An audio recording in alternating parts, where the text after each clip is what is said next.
नमो यन्मै श्रवणाय गुरुमहे समे कामाङ्गामकामयमयम् कामेश्वरो वै श्रवणो दधातु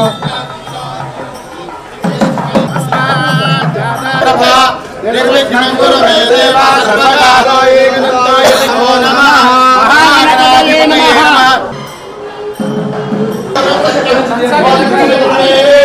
नमो देवस्य धीमहि ओयातो ज्योतिरसो कृतं ब्रह्मभूर्भुवस्सु ओमाद्यात्मन्ते शुभे शोभने मुहूर्ते श्रीमान्तो राज्ञया प्रवर्तमानस्य अध्यक्षपकर्णे एवं विशेषणविशिष्टायां शुभतिथौ दशम्यां समर्पयामि अति भवे स्नानं नमः शम्भवे नमः शिवाय सहस्रानेकशिवं निर्गुणे जम्बीरामलकं तथाय नमः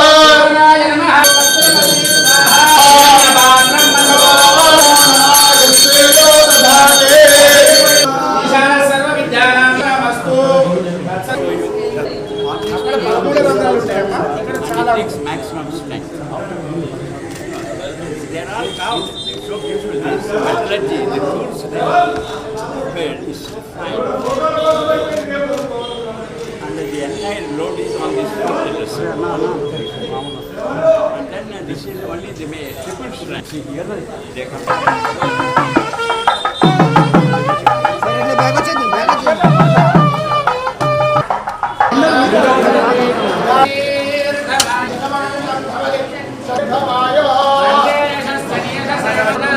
Sir, this year. This year. It is done.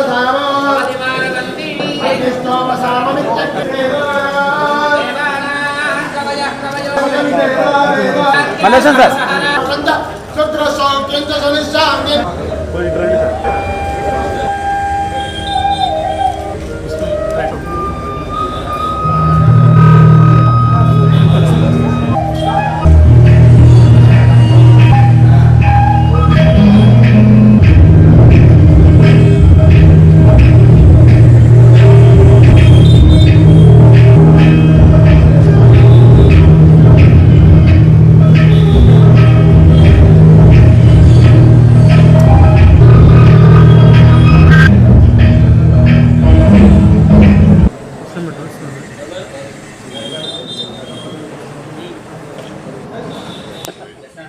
Okay, and then and it's such a historical city that I have been briefed in the car by my principal secretary. It is the seat of the Kakatiya dynasty. In Tripura also we have a very old dynasty known as the Manikya dynasty, and I happen to be part of the dynasty. So it is very nice to hear of the Kakatiya dynasty here. Yesterday I visited some temples there in Mulugu, very fantastic temples, but I have never. The Warangal is the second largest city in Telangana.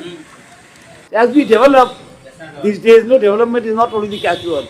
The catchword is SDG. Isn't it? Sustainable development goals. We have to achieve that. Otherwise, development will not last. And a very broad parameter, if I talk about SDG, it is, how do we treat our waste?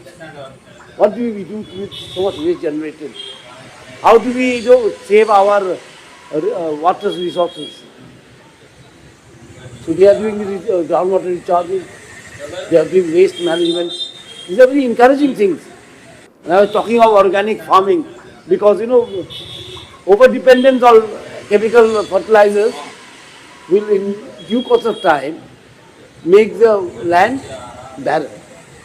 So we have to move in that direction also. Small steps we have to take.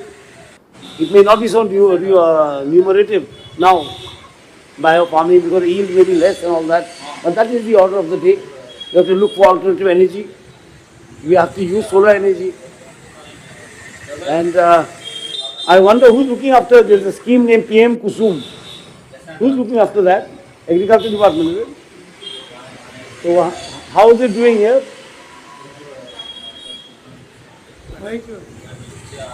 Sir, good morning, sir. We are in the identification process of the land, sir, with the help of the revenue department. You are doing it on 50-50 basis. Yes, sir. Farmer 50, government 50. Yes, sir. Like the government is planning it to hand it over to the SHG women, sir. like the Mandal Samaikya, so that the NABARD and the banking linkage will be done from the NABARD, and they're also planning the contribution of Mandal Samaikya. Now the PM Kusum pumps. Yes, sir, we are just we are in the identification process, sir, not yet started. Okay. Yes, Because that is a very important, actually, as a very important, scheme for the central government. In many places it has worked very well because 50-50, farmers don't want to pay 50% upfront. The state government has to think of giving some subsidy to that. In Tripura we gave. We are planning that. Because what I did was I was a minister there and I took RIDF loan from NABARD and we subsidized. So 50-50 was not possible for the small marginal farmers. And this PM Kusum is important because, it has 3 components and 2 components are very important. One is using solar power for irrigation. Because I know Telangana, a lot of resources are going into irrigation. And I know that also most of the electric bills are not paid. Because I was a power minister also. Free power is given. On top of that, again, domestic people don't pay the bills. So you have a double whammy going on here. Isn't it? So it is better to shift to solar power for irrigation. It has a very nice component. One is a standalone pumps you will get. Second is that you solarize your electric pumps.